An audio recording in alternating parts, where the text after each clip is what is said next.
I was born in Mumbai, India, and I contracted polio as an infant, and unable to care for me, my birth mother, she left me at an orphanage. But fortunately, I was adopted by an American family, and I grew up in Spokane, Washington.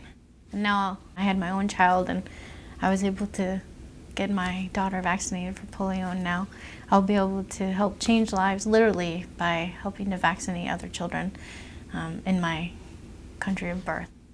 I think I would be dead if I wasn't adopted, and I know that sounds horrible, but my parents literally saved my life, because having a disability in India at that age, the chances of living to even 18 is really low.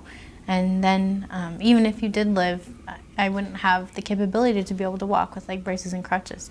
I mean, when my family adopted me, I had a number of surgeries that basically straightened me out so I could walk with crutches. I have a sister the exact same age and two brothers who were around the same age as me, and we all had to do the same things. We had chores.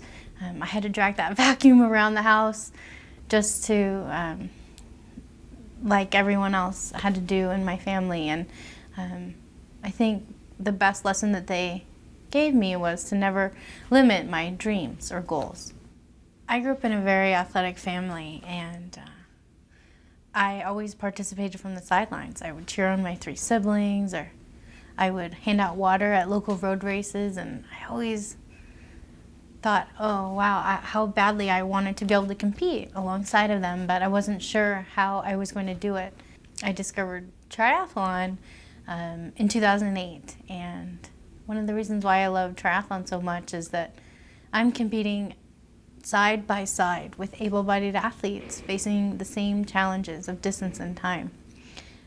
I learned how to swim, and I learned how to ride a racing wheelchair on top of hand cycling, and I did a number of triathlons, and there were no other women in my category that had ever completed the Ironman. And so actually when I first went to the Ironman World Championships, it was in 2012, and I failed. I really changed my approach in making sure that I could do everything in my power to have a good race day.